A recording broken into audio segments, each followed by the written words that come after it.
Hi everybody, this is Mason Winfield with another episode of Psi-Friday with Mason.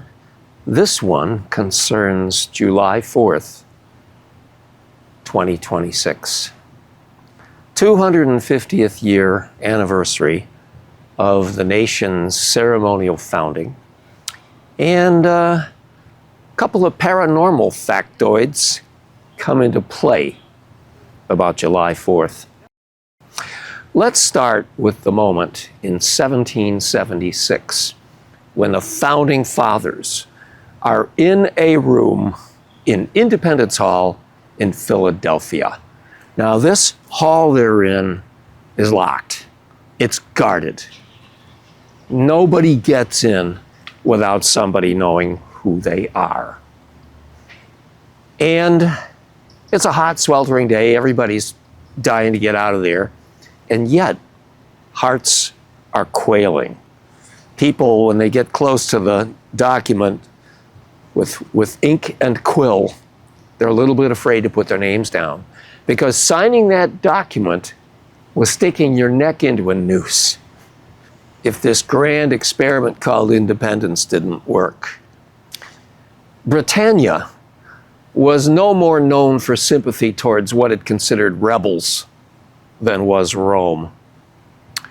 But at the critical moment, up jumps a big guy with a real big voice, and he cuts loose with this heroic speech. Sign, even if your necks are in the noose. Sign, even if wham, wham, wham, wham, wham. And then he goes, liberty, or something, and sits down. Everybody jumps up and goes, yeah! And they run over and they all sign. And at the end, people start going, who was that guy? Anybody know him? Nobody did.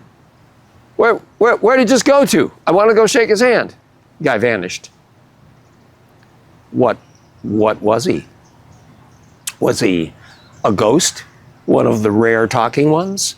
Was he a wizard? Was he an angel? Was he a prophet of destiny? Was he the emissary of a secret occult society that really wanted the United States to make its break from Europe? Nobody knows.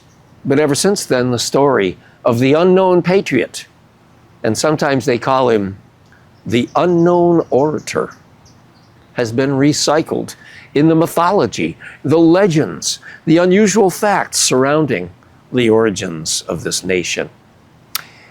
The mention of this story about the unknown orator, I believe it's from a book by a guy named Manly P. Hall, 1901 to 1990. He was probably the greatest historian who ever put his energy into the study of the Freemasons. And you know, there's an awful lot of connections to the secret societies in the founding of the United States. If you look back, you realize that Europe was stuck in the grasp of the church and the aristocracies. At least, you know, when Columbus was making his voyages. And the secret occult societies of Europe, the philosophical societies, their number one goals were, well, number one and number two, the perfection of the human being and the betterment of the entire world.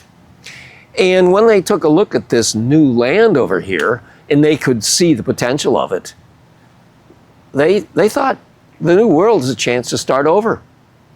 And so a lot of the occult societies were said to have been very interested in the founding of the U.S. I could talk a lot about them. They are very interesting, but I think we should probably end with three more bizarre stories about July 4th.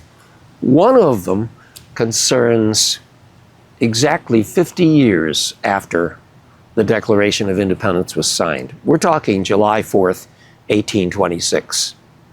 Two of the founding fathers, Thomas Jefferson and John Adams, both former presidents, the second and the third, they're some of the only guys left of the original founding fathers. And even though during their primes. They were political rivals who had really different versions of the way American government should go. Yet in their last few years, they valued each other, they respected each other, they treasured each other, and they believed that both of them were necessary for the survival of this experiment we called the United States. And on his deathbed, which happened to be July 4th, 1826, John Adams is laying there up in Boston.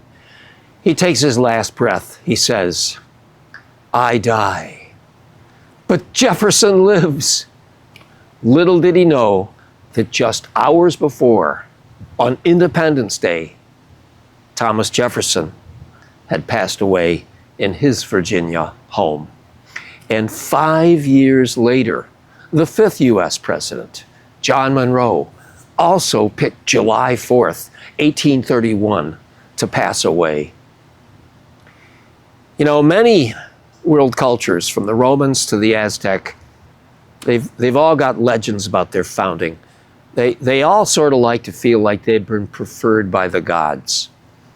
And whether you believe in the gods or not, it doesn't seem to hurt a country to have a national legend to pull it together.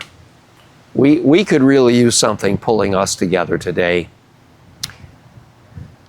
Maybe I should ring off with that thought. I wish you all a happy Independence Day, July 4th, 2026, 250 years after the signing of that document. And if I had to express a wish, I would wish that we could all start to be able to talk to each other once again. See you next week on Psi-Friday with Mason.